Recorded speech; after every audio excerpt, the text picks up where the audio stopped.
Hello, good morning sa ating lahat, no? So ngayon ay inyong aunties lumipad na patungo sa iyang kuan, sa kanyang garden para bukbukin yung yung lupa para taniman ng ng mani, no? Of course, gamitin natin yung mahiwagang piko ni Papa, no? Kunin natin sa kanyang kaban, no? At saka kurawin mo bago yan taniman para magandang proseso, no?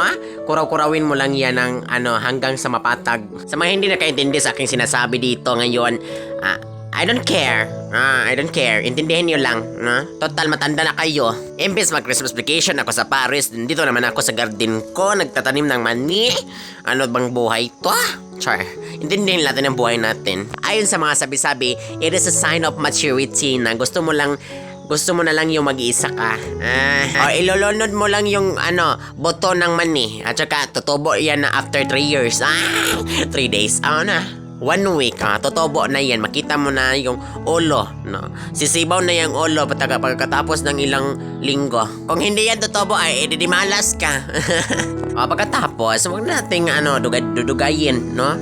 O kaya natin gamit ang rake. Hindi sa kamay. No? Para mapatag yung tinaniman mo. No? At tapos bubuan mo ng tubig para hindi mamatay, no? Bubuan mo ng tubig. Yun? Didiligan pala. Hindi ko na ginamitan ng sprinkler kasi ninakaw ng kapitahe ko. Iwan ko ba kung sino ba yun? Basta ang importante mahalaga, diba? So, uwi na tayo. Gutom na ako. Ganon. Pagkatapos, inabis ko na yung saging ko kasi hinog na sa may inabutan ng pagkahinog sa punuan, no? Inabutan na talaga. Hinog na. Akala ko kinain na yung saging ko ng mga kwaknit. Yung kwaknit ba yung maliit na maliit na manananggal?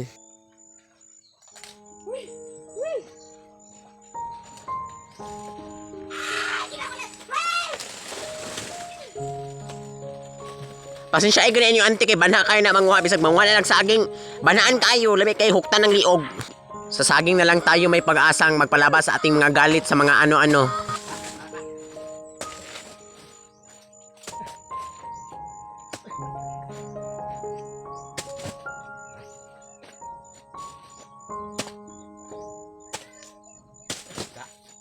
O kining saging, kay hinog naman ning uban, nugago ning uban, kay di na ni kaabot og Pasko. New Year. Malata na ni. Sisipakin natin na hanggat maubos, maubos. Hanggat mapatulo yung duga. Duga. Tapos ipahiluna natin yung saging sa para makatulo. Banaas mga manok oy. Sure. Itulan po niyo Tapos ato na ning dungagon kay gigutom na ko labong nay ginamos sinatang ni Mads Minda, no? Lami kaayo ni siya. Ipares og ginamos na itak-ang paabot na to nagpila ka minuto. Then voil na pabugnawon na isuso na dayo ginamos nga perting halanga madi. Hanggang dito na lang. Salamat.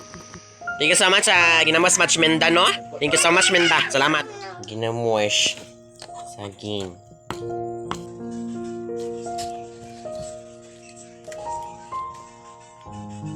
Dali.